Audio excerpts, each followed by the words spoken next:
You saw that our bones broke easier than Krell's and Konkel. The emergency council session convened in the main chamber 3 hours after the incident. 12 species sent their representatives. Though Gurax's seat remained empty, the Vortan delegation had sent a substitute, a smaller female named Krentha, who looked at the gathered assembly with barely concealed anger. The chamber itself was designed to accommodate various forms of life. Some delegates sat, others floated, some attached themselves to the walls. All of them radiated tension. Councillor Thane called the session to order. The avian creature's feathers were ruffled, a sign of deep disturbance among his people. He spoke in the common tongue, his voice clear and formal. We gather under emergency protocol to address a serious incident aboard this station. Ambassador Gurax of the Vortan delegation was attacked during a diplomatic function. The attacker has been identified as Yuna of the human delegation. Initial analysis suggested an unknown predator, but investigation has revealed the attack was carried out by the human herself. Murmurs rippled through the chamber. Several delegates accessed their datapads, pulling up information about humans. The species had been granted council membership only 5 standard years ago. Their admission had been controversial. Some species argued that humans were too primitive, too fragile to contribute meaningfully. Others saw potential in their technological advancement, despite their physical limitations. A compromise had been reached. Humans could join but would be monitored closely. Velthara stepped forward to present her findings. She activated the holographic display and showed the assembly Gurax's wound. The images were graphic. Torn flesh, deep lacerations, damaged muscle tissue. This injury was caused by a human bite, she explained. The bite force and pattern suggest predatory capability, far exceeding human baseline assessments. Additionally, the wound has become severely infected with bacterial agents native to the human mouth. Ambassador Gurax remains in critical condition despite aggressive treatment. Krentha, the Vortan substitute, stood abruptly. Her voice was rough with emotion. You allowed a dangerous predator to attend a diplomatic function. Your security failed, your assessments were wrong, and now one of our most respected ambassadors fights for his life because a human was permitted close contact with him. This is unacceptable. Councillor Thane raised a wing for silence. We are here to understand what happened and to determine appropriate action. The humans have been asked to provide expert testimony regarding their species' capabilities. He gestured toward the entrance. Jiwan, Human Cultural Liaison, please step forward. Jiwan entered the chamber wearing the formal robes of her position. She was older than most humans the council had met, her hair showing gray at the temples. She carried a data device and several physical books, an unusual choice in an age of digital storage. She bowed respectfully to the assembly before taking her position at the central podium. Thank you for allowing me to speak, she began. I understand that there is confusion and anger regarding the incident. I am here to provide context about human biology and evolution. This information was included in our first contact documentation, but I acknowledge that some details may not have been fully understood. She activated her data device. Images of Earth appeared in the holographic display. A blue and green world, beautiful and diverse. This is our home world, she said. To understand humans, you must understand the environment that shaped us. Earth is what we classify as a high-competition death world. Multiple apex predators, extreme climate variations, regular extinction events. Life on Earth does not simply exist. It fights to survive every day. The assembly watched as images changed. Creatures from Earth history appeared. Massive reptiles with terrible teeth, enormous mammals with claws like knives, birds of prey with wingspans wider than a human was tall. Jiwan narrated calmly. Humans evolved alongside these predators. We were not the strongest, not the fastest, not the best armed. We were prey animals who developed intelligence as a survival mechanism. Councillor Thane interrupted. If humans were prey, how did they become the dominant species? Prey species do not build civilizations. Jiwan smiled slightly. That is the question our own scientists debated for centuries. The answer is persistence. She changed the display to show early humans hunting. They ran after animals for hours, tracking them across vast distances. The prey would run, would tire, would collapse. Then the humans would catch up and make the kill. We call it persistence hunting. We are not fast, but we do not stop. We do not give up. We exhaust our prey through sheer endurance. This does not explain the bite, another delegate said. A species that hunts through endurance should not have dangerous jaws. You are correct. Jiwan agreed. Human bite force is not our primary weapon. She pulled up new data. Charts showing bite force measurements across various species. Human jaws can exert approximately 160 pounds of force per square inch. This is weak compared to true predators. A Vortan can bite with nearly 600 pounds of force. So why is Gurak so badly injured? She paused, making sure she had everyone's attention. Because human danger is not in the bite force itself. It is in what comes after. She displayed microscopic images of bacteria. The human mouth is home to over 700 species of microorganisms. We evolved with them. Our immune system knows how to handle them. But when transferred to another species through a bite, these bacteria act like a slow venom. They infect. They multiply. They overwhelm immune systems that have never encountered them before. The chamber fell silent. Delegates were processing this information. Several were accessing medical databases, confirming Jiwan's claims. The data was there, just as she said. It had always been there. They simply had never looked. Counselor Thane's feathers had settled slightly. This is troubling information. Why was the dangerous nature of human bites not emphasized during first contact protocols? Jiwan met his gaze steadily, because humans do not think of our bites as dangerous. To us, it is common knowledge that bites can become infected. We treat it as a minor medical concern. We did not realize that to other species it would be potentially lethal. She gestured at the assembly. You must understand, humans compare themselves to other Earth predators. Compared to a lion or a bear or a crocodile, we are not dangerous. We forgot that compared to species from other worlds, we might be. Hyun was called forward next. He provided technical data, dry numbers, and scientific analysis. He showed the council detailed information about human physiology, the way human muscles worked, storing energy for extended activity rather than explosive strength, the way human bones could break and heal stronger than before, the way human skin, though easily damaged, could regenerate from injuries that would be permanent for some species. He explained adrenaline, that chemical response that made threatened humans faster and stronger for brief periods. He showed footage from Earth of humans performing incredible feats under stress, lifting vehicles off trapped children, fighting off large predators with bare hands, surviving falls that should have killed them. This is what humans become when we feel endangered, he said quietly. We are civilized and peaceful by choice, but the capacity for violence remains in our biology. Krantha spoke again, her voice calmer but still hard. So what you are telling this council is that humans have been hiding their true nature. You presented yourselves as weak and harmless to gain our trust. And now we discover that you are predators wearing diplomatic masks. Jiwan shook her head firmly. We did not hide our nature. We provided complete biological data, medical information, historical records. Everything was documented and submitted. But your assessment teams made assumptions based on their own experiences.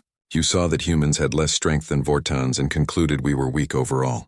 You saw that our bones broke easier than Krell exoskeletons and concluded we were fragile. You never considered that our advantages might be different from yours.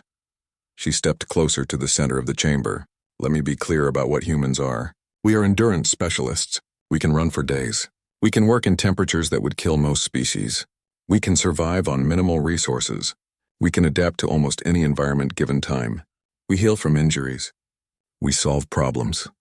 We cooperate in large groups. And yes, when threatened, we can fight. Not with strength or speed or natural weapons. We fight with persistence and creativity and a refusal to give up.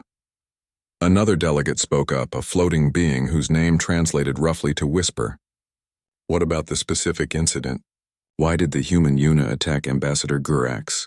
What triggered this violence? Hyun activated a new display. Security footage from the dinner. The assembly watched in silence as events unfolded. They saw Gurax drinking heavily, saw him grow agitated during the political discussion, saw him stand and approach Yuna, saw him grab her shoulder with enough force that even on the grainy footage they could see her wince in pain, saw him grip her arm, clearly threatening her, and then saw her turn and bite. Gurax grabbed her first, Hyun said. He applied enough pressure to her shoulder to cause significant bruising. Medical scans show she was minutes away from a broken collarbone. She responded to a physical threat with the only weapon available to her. She could not match his strength. She could not escape his grip. So she used Velthera had been a medical examiner for 43 cycles. She had seen injuries from every kind of conflict, accident, and mishap that could occur when dozens of species tried to coexist in close quarters. She had cataloged wounds from plasma burns, atmospheric decompression, chemical exposure, and simple physical violence. She thought she had seen everything. The wound on Gurax's arm proved her wrong. The Vortan lay on the medical table, sedated but still trembling slightly. Vortans were tough. Their hide could stop most bladed weapons. Their bones could withstand impacts that would pulverize most species. Yet something had torn through Gurax's defenses like they were paper. Velthara's scales shifted from green to a concerned orange as she examined the wound more closely. The bite pattern was unusual. She could see distinct tooth marks, but they were not clean punctures. The flesh had been compressed and torn simultaneously. The damage went deeper than she would expect from a bite. Several blood vessels had been severed. Muscle tissue was damaged in a way that suggested enormous pressure applied over a small area. She activated her scanning equipment and began taking detailed measurements. Width of the bite, depth of each tooth mark, pattern of pressure distribution. The computer would compare these measurements against the galactic database of known predatory species. Standard procedure for any animal attack. The scan would identify what had caused the injury within seconds. The computer beeped. Velthara looked at the results and felt her secondary heart skip a beat. No match found. She ran the scan again, thinking there must be an error. The computer repeated its analysis. Still no match, not even a close approximation. This was impossible. The database contained bite patterns from over 70,000 predatory species across all known worlds. It included extinct species, mythological creatures that had turned out to be real, and even theoretical predators designed by military researchers.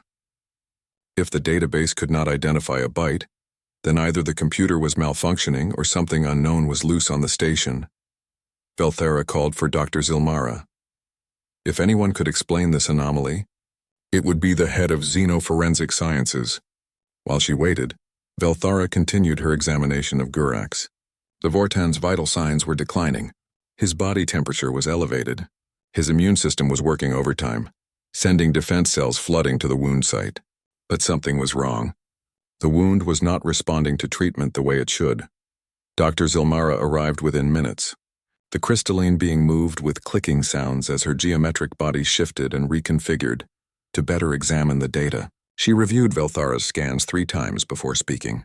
Her voice had the quality of wind chimes in a storm. "This is highly irregular," she said. "Run a full spectral analysis on the wound. Check for foreign contamination." They worked together, running test after test. The results confused them further. The wound contained traces of foreign material, but it was not venom or poison in the traditional sense. It was biological matter, organic compounds that should not cause this level of distress to a Vortan physiology. Yet Gurax's condition continued to worsen. Hian entered the medical bay without announcement. The human xenobiologist had clearance to access most areas of the station, part of the agreement when humanity joined the council. He was young for a scientist of his reputation, barely into his 3rd decade. His dark eyes took in the scene with quick efficiency. "I heard there was an incident at the dinner," he said quietly. Dr. Zilmara turned her faceted surface toward him. "We have a situation. An unknown predator attacked Ambassador Gurax. The bite pattern does not match any species in our database. We need to find this creature before it attacks again." Hian approached the medical table. He looked at Gurax's wound for a long moment. His expression remained carefully neutral, but Velthara noticed his jaw tighten slightly. "May I see the scan results?" he asked. Dr. Zilmara displayed the data in holographic form. The bite pattern rotated in the air, showing every angle and measurement. Hian studied it with the focus of someone who already knew what they were looking at. His silence stretched longer than comfortable. "You know what caused this," Velthara said. It was not a question. Hian took a breath before responding. "The database did not find a match because you searched for predatory species. This wound was not caused by a predator. It was caused by a human." The medical bay fell silent except for the beeping of monitors. Dr. Zilmara's crystalline structure pulsed with colors that indicated deep confusion. "Impossible," she said. "Humans are classified as minimal threat. Physical capability assessment places them in the lower quartile of known species. Their jaw strength is insufficient to cause this level of damage." Hian pulled up a data file on his personal device. He projected it next to the bite scan. It was a human bite pattern, taken from dental records. The match was not perfect, but it was close. Very close. Human bite force averages between 120 and 160 pounds per square inch, he said. That is significantly higher than most species realize. It is comparable to many mid-level predators from Earth. But the damage, Velthera protested. This is not just pressure. There is something else affecting the ambassador. The wound is infected despite immediate sterilization. His immune system is failing to respond properly. Hyun nodded slowly. The human mouth contains over 700 species of bacteria. Many of them are harmless to humans but potentially lethal to other species. When a human bites, they do not just cause physical trauma. They introduce a biological cocktail that most alien immune systems have never encountered. Dr. Zilmara's colors shifted to a dangerous red. You are telling me that the human diplomat attacked Ambassador Gurax, that a member of a supposedly peaceful species mauled one of the Council's ambassadors, and that this attack included biological warfare. It was self-defense, Hyun said firmly. I reviewed the security footage before coming here. Gurax grabbed her first. He was threatening her. She responded to a physical threat in the only way available to her. Mireille arrived then, slightly out of breath from running.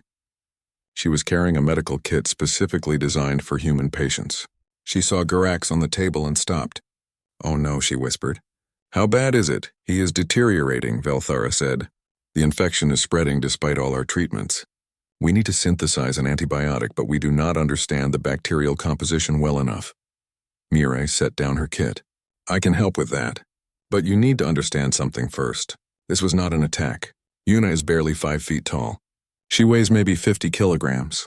Gurax outmasses her by a factor of 4. When he grabbed her, he was applying enough pressure to fracture her bones. She bit him because she had no other option. Commander Renth entered the medical bay, his insectoid legs clicking against the floor. His mandibles were spread in an expression of extreme concern. We have a problem, he announced. Station security has been searching for an unknown predator based on the bite pattern analysis. We found nothing. Every airlock is accounted for. Every vent has been scanned. There is no creature loose on this station. Because there is no creature, Hyun said. The attacker was human. The bite was human. The database failed to identify it because humans were not classified as capable of this level of damage. Commander Renth's antennae twitched rapidly. This is impossible. We have comprehensive data on human capabilities. They were thoroughly assessed before being granted council membership. Physical strength minimal, durability poor, threat level negligible. Your assessment was wrong, Mireille said bluntly. Humans were assessed based on average performance in controlled environments. You measured us against species with natural armor, with enhanced strength with biological weapons. We looked weak by comparison, so you assumed we were weak. You never asked what we could do when threatened. Dr. Zilmara was accessing files now, pulling up humanity's first contact records. The initial assessments were clear. Humans broke bones easily. Their skin tore with minimal force. They required extensive protective equipment to survive in environments most species found comfortable. How does a species this fragile cause wounds like this? Hyun moved to the holographic display and pulled up new data. Images of Earth appeared, rotating slowly. Footage of various animals, all labeled as predators from human history. Then came the humans themselves. Videos of persistence hunting. Humans running after prey for hours, for days, until the animal collapsed from exhaustion. Humans using tools, using fire, using coordinated group tactics. Humans surviving injuries that should have killed them and coming back stronger. You classified us based on our weaknesses, Hyun said. You never studied our strengths. Humans are not strong compared to most species, but we are adaptable. We heal from injuries. We survive in extreme conditions. And when we feel threatened, we fight back with everything we have. Velthera looked at Gurax, then at the humans in the medical bay. We need to inform the council, she said. If human bites are this dangerous, all safety protocols need to be updated immediately. This information should have been disclosed during first contact. It was in the files, Mireille said. All biological data was provided, but your assessment teams looked at our baseline measurements and made assumptions. You saw that we had less muscle density than Vortans and concluded we were weak. The dining hall of the Harmonious Exchange Station gleamed under artificial lights that mimicked a dozen different home worlds. Yuna adjusted the collar of her diplomatic uniform and tried not to feel small among the gathered representatives. She was the only human at the table, surrounded by beings that towered over her or skittered on multiple legs or floated in containment fields. She had been on the station for 3 months now, 3 months of careful smiles and measured words, 3 months of proving that humanity deserved its seat at the galactic table. The other species had been polite, mostly. They called humans the delicate ones when they thought no one was listening. Una had heard the whispers. Fragile bones, thin skin, weak muscles, a species that somehow built starships despite being one step away from breaking with every movement. The Vortan ambassador sat across from her. Gurax was massive, covered in thick brown fur with muscles that rippled under his formal robes. His species looked like the bears of Earth, if bears had grown to 8 feet tall and learned to walk upright permanently. He had been drinking heavily from a crystalline container filled with something that smelled sharp and bitter. The dinner was meant to celebrate a new trade agreement. 12 species had signed the document earlier that day. Now they ate and drank and pretended to enjoy each other's company. Una picked at her food, specially prepared to be safe for human consumption. Everything had to be tested first. Humans were delicate in that way too, apparently. So many things in the galaxy could poison them without even trying. The conversation had been pleasant enough until politics entered the room. One of the avian delegates mentioned expansion rights in the Outer Rim territories. Gurax had opinions about that. Loud opinions. His voice grew louder with each drink, his gestures wider. Other delegates shifted uncomfortably but said nothing. Vortans were known for their tempers. Una should have stayed quiet. She knew that. But the trade routes Gurax wanted would cut through a system humanity had been studying. A system with 3 potentially habitable worlds. She spoke up, keeping her voice calm and respectful. She suggested a compromise. Perhaps the routes could be adjusted slightly to avoid conflict. Gurax turned his attention to her then. His eyes focused with the intensity of a predator spotting prey. He laughed, a sound like rocks grinding together. "The human wants to negotiate," he said. "The tiny, fragile human thinks she has a right to speak about expansion." His words carried the weight of too much alcohol and too little patience. Deho tensed at his position by the wall. He was station security, assigned to watch over the human delegation. His hand moved slightly toward his weapon, but Una caught his eye and shook her head. She could handle this. She had been trained for difficult situations. Gurax stood up. The table fell silent. He walked around the circular table with slow, deliberate steps. Each footfall was heavy enough to feel through the floor. He stopped behind Una's chair. She could smell the alcohol on his breath, could feel the heat radiating from his massive body.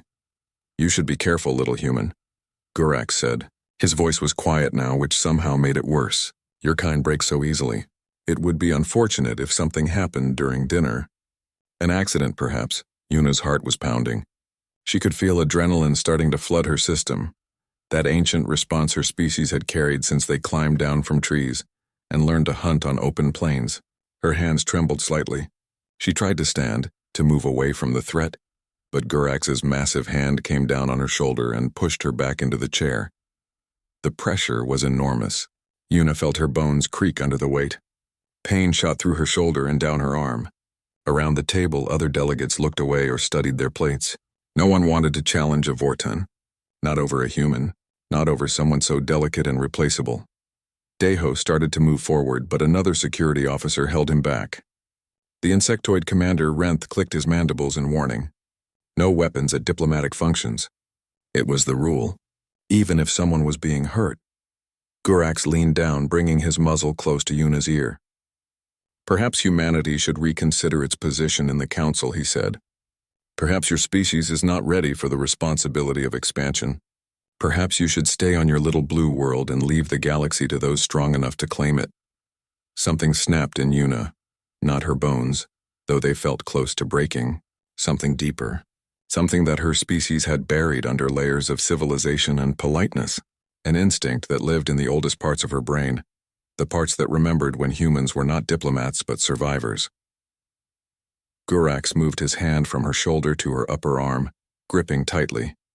He was going to pull her up, to demonstrate his strength, to humiliate her in front of everyone. His forearm passed close to her face as he adjusted his grip. Una turned her head and bit down. She bit with everything she had. Her jaw muscles engaged with forces that evolution had perfected over millions of years.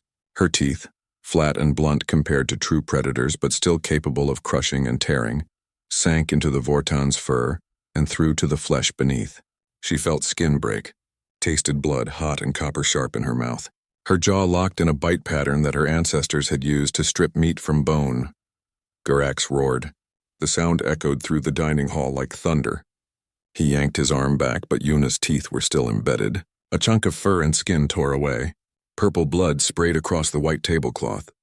The Vortan stumbled backward, clutching his wounded arm, his eyes wide with shock and pain. Yuna stood up from her chair. Blood dripped from her mouth. Her shoulders screamed in agony where he had gripped her. But she was standing. She was whole. She met Gurax's eyes and did not look away. The dining hall erupted in chaos. Security flooded in from all directions. Commander Renth shouted orders in 3 languages simultaneously. Medical teams rushed toward Gurax, who was now sitting on the floor, still holding his bleeding arm. The wound was worse than anyone expected. Deep gouges where teeth had sunk in. Torn flesh that bled profusely despite the Vortan's thick hide. Deho reached Yuna first.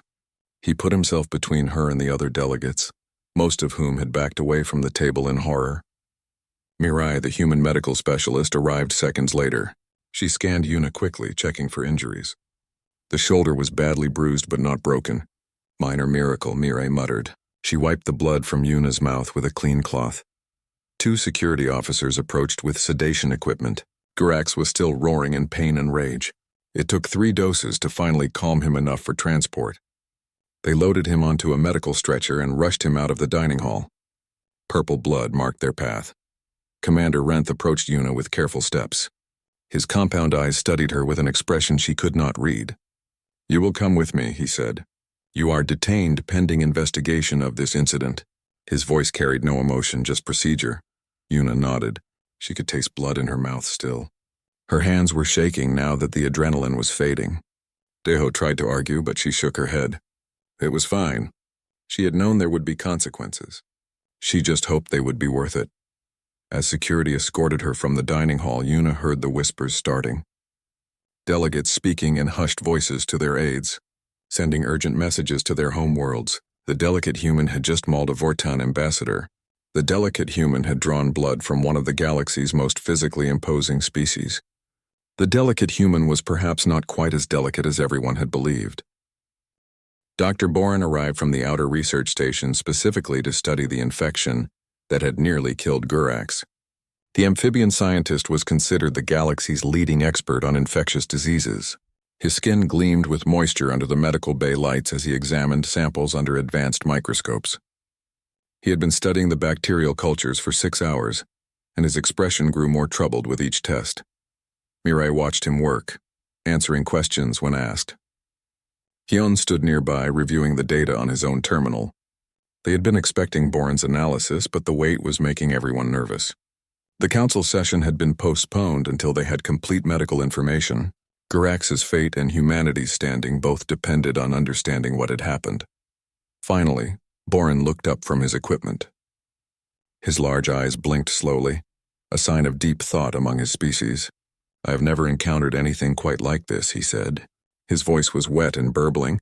"The human mouth is essentially a biological weapon that you carry with you at all times." "That is an extreme characterization," Mirai protested. "Humans live with these bacteria every day without problem." "Because you evolved with them," Boren said. "Your immune system has been fighting these organisms for millions of years. You have reached an equilibrium. But for species that have never encountered these bacteria, there is no defense." He pulled up holographic displays showing bacterial colonies. These organisms reproduce rapidly in non-human tissue. They produce toxins that interfere with standard immune responses. They are resistant to most broad-spectrum antibiotics. Hyun leaned forward. "You are describing them like they are engineered bioweapons." Boren's throat sac inflated, his species equivalent of a nod. "In effect, they are. Not designed by intelligence, but by evolution. Millions of years of competition in the human mouth created these strains. They had to be aggressive to survive. They had to resist human immune responses. They had to occupy their ecological niche against hundreds of competing species." He gestured at the displays. "When transferred to a Vortan through a bite, they found an environment with abundant resources and no natural predators. They thrived. So every human bite carries this danger, Mirai said. It was not unique to Yuna. Every human bite, Boren confirmed. Some humans might have slightly different bacterial compositions, but the fundamental threat remains the same. He looked at them seriously. You must understand what this means. Humans have been attending council functions, shaking hands with other species, sharing meals, all while carrying potential bioweapons in their mouths. The risk has always been there. We simply never noticed until now. The door opened and Youngmi entered. She wore the combat specialist uniform, clearly just arrived from somewhere else in the station. She looked uncomfortable in the medical setting, more at ease with weapons than microscopes. Commander Renth had summoned her to testify before the council. They wanted to hear from someone who understood human combat capabilities. Youngmi approached the group. I heard you were discussing human biology. How bad is it? Boren showed her the bacterial analysis. Youngmi studied it carefully, then shrugged. This surprises you. It should not. Humans evolved as hunters on a world full of diseases and parasites. Of course, we developed biological defenses. Of course, those defenses would be dangerous to species that never encountered them. The Council wants to know about human combat capabilities, Hyan said. What will you tell them? The truth, Youngmi replied. That humans are more dangerous than anyone realized, but also more controlled. She looked at each of them. They want to know if humans are a threat. I will tell them yes. We are a threat. Every species that survived to reach space is a threat. The question is whether we are a threat to them. They walked together to the council chambers. The main hall was packed. Every delegation had sent representatives. Even species that rarely attended council functions had sent observers. The incident with Gurax had captured the galaxy's attention. Humanity was about to be judged by dozens of alien civilizations. Councillor Thane called Youngmi forward. The avian diplomat's feathers were perfectly arranged, his posture formal. Youngmi of humanity, you have been called to provide expert testimony regarding human physical capabilities. The Council wishes to understand what humans are truly capable of in combat situations. Youngmi stood at the central podium. She was shorter than most beings in the room but carried herself with confidence. I will answer any questions truthfully, she said. But first I want to clarify something. Humans do not think of ourselves as warriors. We think of ourselves as survivors. Everything I am about to describe comes from the need to survive on a world that was trying to kill us every day. Councillor Thane indicated she should continue. Youngmi activated the holographic display. Images of Earth appeared. Various terrains from deserts to jungles to frozen tundra. Humans evolved on a world with extreme environmental variation, she began. We had to adapt to temperature swings that would kill most species. We developed the ability to regulate our body temperature through sweating. This allows us to continue physical activity in heat that would force other species to rest. She showed footage of humans running. Marathon runners crossing vast distances. Hunters pursuing prey across open plains. This is persistence hunting. Humans are not fast sprinters, but we can maintain a steady pace for hours, for days if necessary. We can track prey, follow it, wear it down until it collapses from exhaustion. Then we make the kill. One of the delegates spoke up. But your muscles are weaker than most species. How is this possible? Human muscles are optimized for endurance, not burst strength, Youngmi explained. We have a higher percentage of slow-twitch muscle fibers. These fibers can work for extended periods without tiring. Yes, we are weaker in direct strength comparisons, but we can keep going long after stronger species have exhausted themselves. She changed the display to show human skeletal structure. Our bones are lighter and less dense than many species.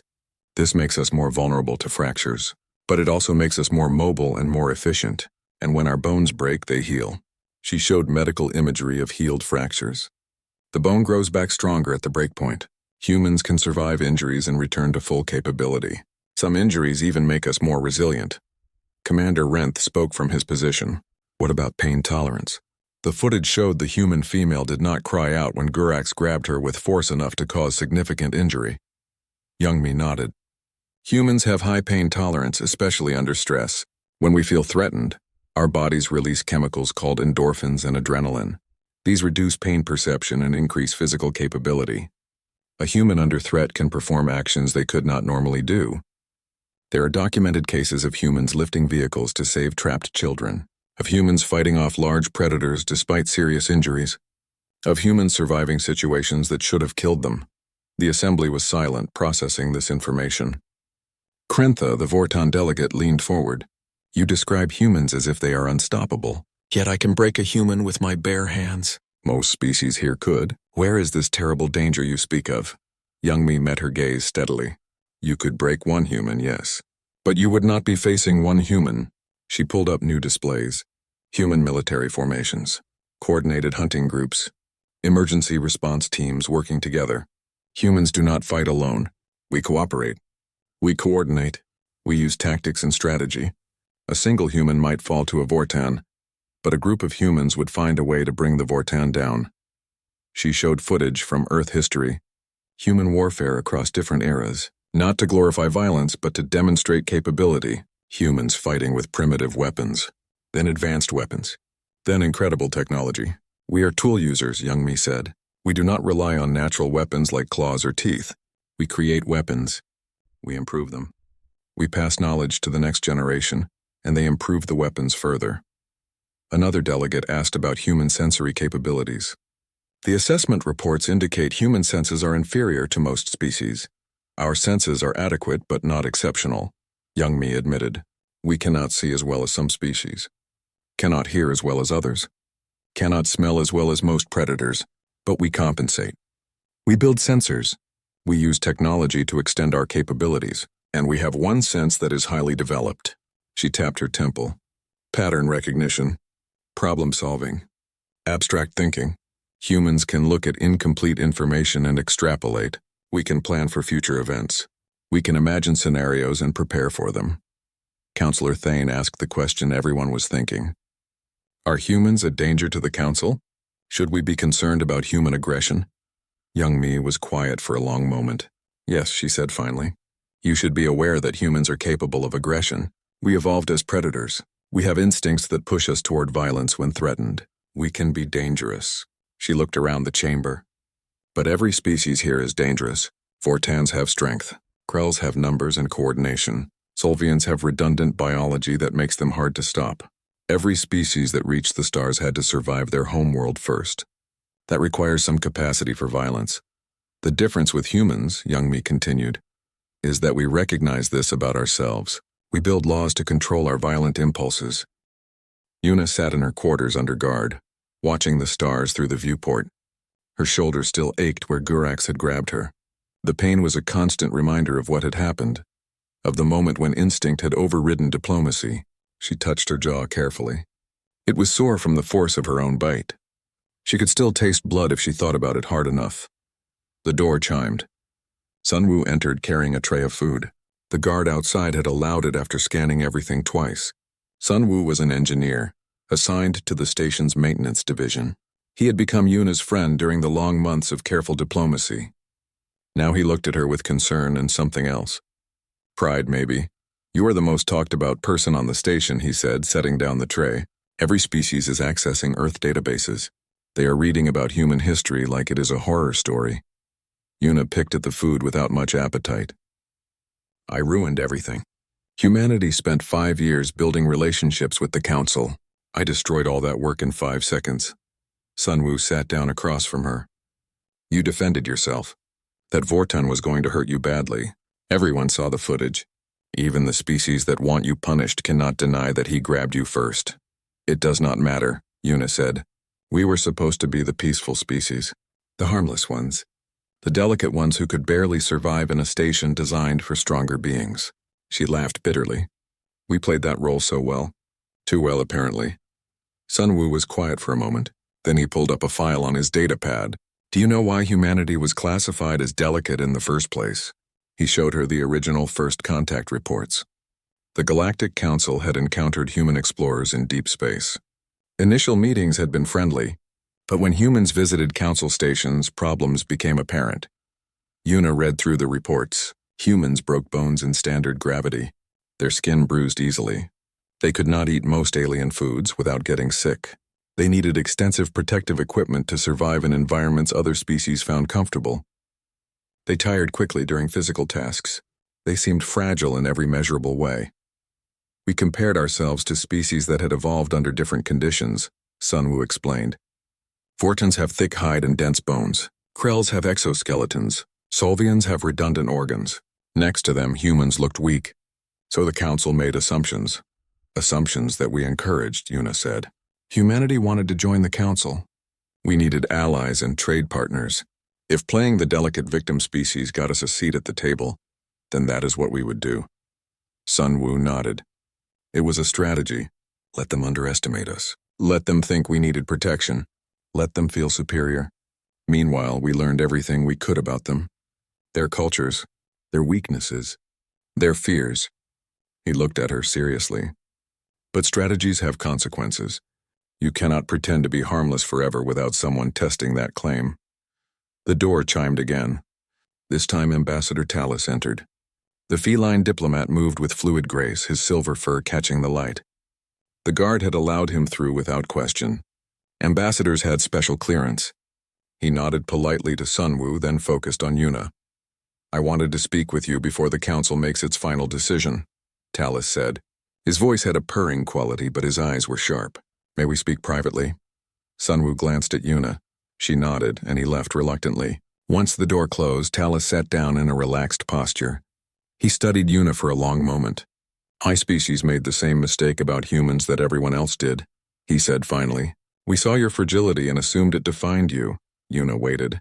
She had learned that Talus rarely spoke without purpose. He was considered one of the most skilled diplomats in the council. 3 years ago, my government commissioned a study of Earth, Talus continued. We wanted to understand humanity better. We sent researchers to review your history, your biology, your evolution.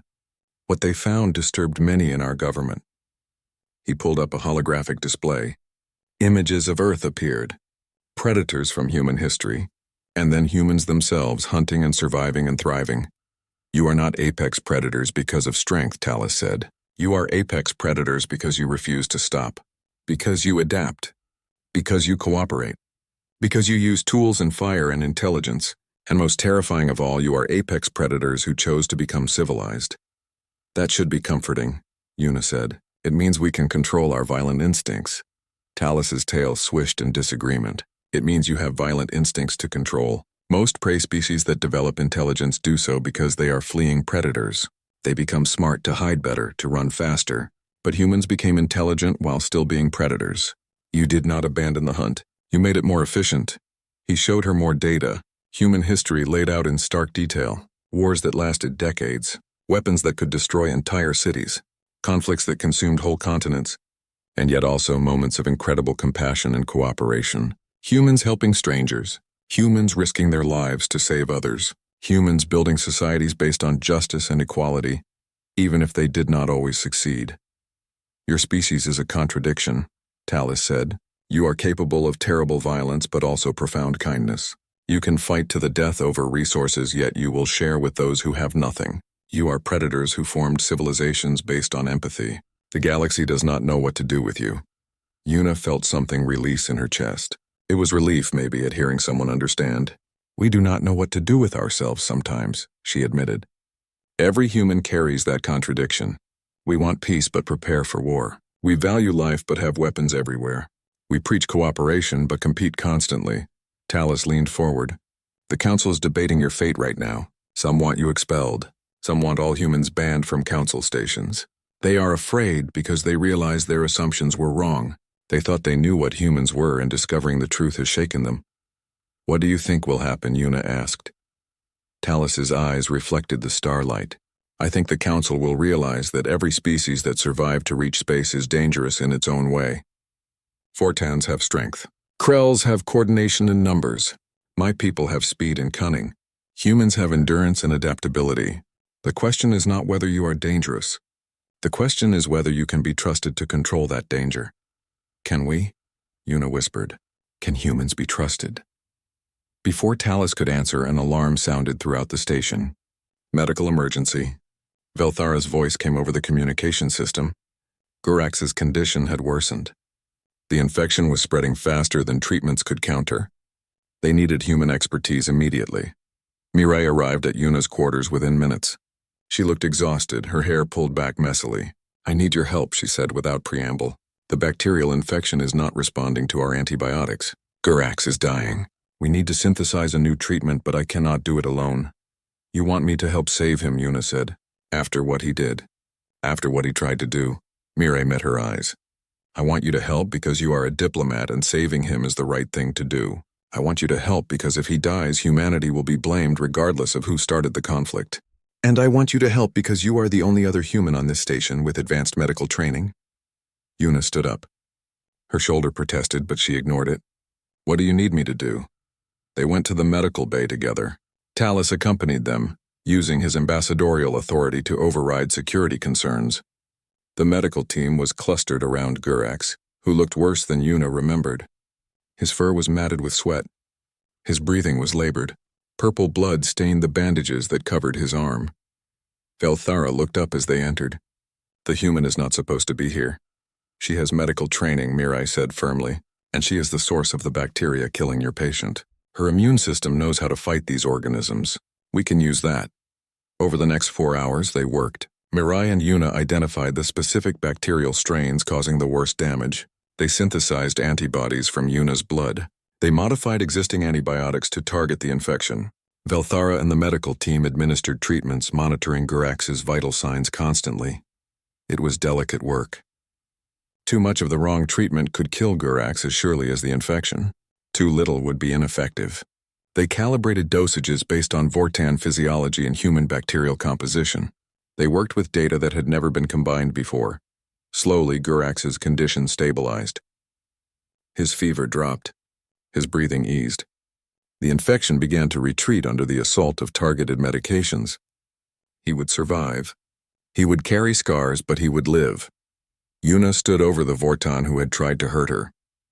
She felt no satisfaction in his suffering, no victory in his weakness. She just felt tired. Tired of being afraid. Tired of pretending. Tired of playing roles. Ambassador Talus approached her quietly. The council is waiting for a report on Gurax's condition. When they learn that you helped save him, it will change the conversation. Will it be enough, Yuna asked. Talus considered. It is a start. You demonstrated that humans can be dangerous when threatened. Now you have demonstrated that humans can also choose mercy when given the chance. The council will have to decide which version of humanity they want to encourage. Yuna, look.